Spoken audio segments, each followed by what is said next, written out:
এখানে তারা দাঁড়িয়ে যে ওই শুধু ওই কি হিন্দু নাগরিকের হত্যার প্রতিবাদ স্লোগান দিয়ে চলে গেছে তারা তারা আরো অনেক কিছু বলেছে, সেটা আমরা জানি। এবং আমাদের পত্রপত্রিকায় যে রিপোর্টটা আসছে সেটাকে যে তারা বলছে যে মিসলিডিং, এটাও সত্য না। আমাদের পত্রপত্রিকায় মোটামুটি সঠিক রিপোর্টই এসছে, যেটুকু আমরা তথ্য পেয়েছি। আমার কাছে প্রমাণ নেই যে তাকে হত্যার হুমকি দিয়েছে, কিন্তু আমরা এটাও শুনেছি যে তাকে হত্যার হুমকি দেওয়া হয়েছে। সেটা কেউ একজন কথা বললো সেটার মধ্যে হতে পারে, কিন্তু আমার কথা হলো যে এ পর্যন্ত আসতে পারবে কেন, এসে সেখানে হুমকি দিতে পারবে কেন।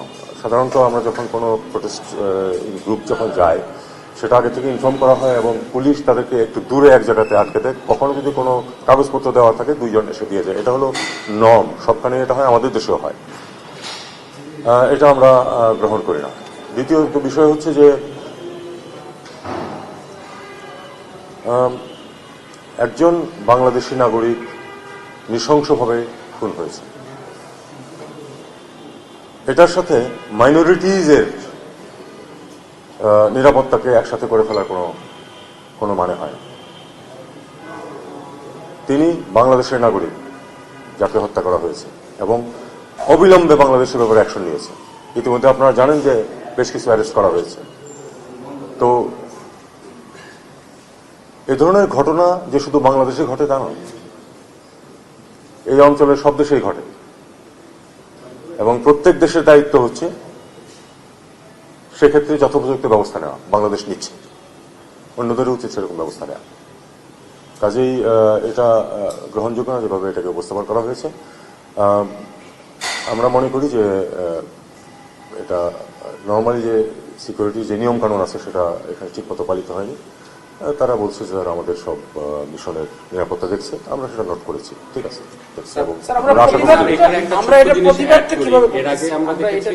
আগরতলাতে আমাদের মিশনকে হচ্ছে ধ্বংস করে দেওয়া হয়েছে, বার্ন করা হয়েছে।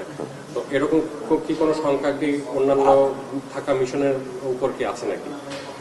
মানে ভারতে আমাদের যে মিশনগুলো আছে সেখানে আগে তো তারা নিরাপত্তা দিতে পারে। আমরা সেন্সিটাইজ করেছি এবং আমরা আশা করব যে এই ধরনের পরিবেশ আর কখনো সৃষ্টি হবে না। আমরা প্রতিবাদটা করছি, কোন ফরম্যাটে প্রতিবাদটা করছি? দেখুন, ফরম্যাট নিয়ে বরং আমরা আলাপ না করাই ভালো, কারণ তারাও আমাদের সাথে যোগাযোগ রাখে, আমরাও যোগাযোগ রাখি। যোগাযোগ কিন্তু আছে এবং আমরা যেটাকে বলার সেটা বলি, তার প্রেক্ষিতেই এই যে প্রেস নোট এসেছে, যে কারণে আমাদেরকেও এখন এটা একইভাবে ওপেনলি যেতে হচ্ছে। আপনি যেটা বলছিলেন যে বাংলাদেশ মিশনের যে লোকেশন সেটা একেবারেই ডিপ্লোম্যাটিক এরিয়ার মাঝামাঝি জায়গায়, ফলে সেই জায়গায় আমরা কি এরকম বলছি যে তাদের নিরাপত্তা ব্যবস্থার ঘাটতি ছিল, সেটা হচ্ছে একটি জায়গা। দ্বিতীয় জায়গা হচ্ছে যে যেহেতু সরাসরি বাংলাদেশের মূল হাই কমিশন এখানে চট্টগ্রামে ভারতের তারা তাদের ভিসা সেন্টার বন্ধ করেছে দুদিন আগের ঘটনায়, ফলে এই অবস্থায় আমাদের যারা কর্মকর্তা, ডিপ্লোম্যাট বা অন্যান্য ক্যারিয়ারের যারা আছেন তাদের নিরাপত্তার খাতিরে সেটাকে একটু শ্রিঙ্ক করাবে ভাবছে কিনা? যদি তেমন পরিবেশ সৃষ্টি হয় তাহলে আমরা সেটা করব, কিন্তু এখনো পর্যন্ত আমরা যেটা দেখছি যে আমরা এখনো ভরসা রাখছি যে ভারত যথাযথ নিরাপত্তার ব্যবস্থা নেবে।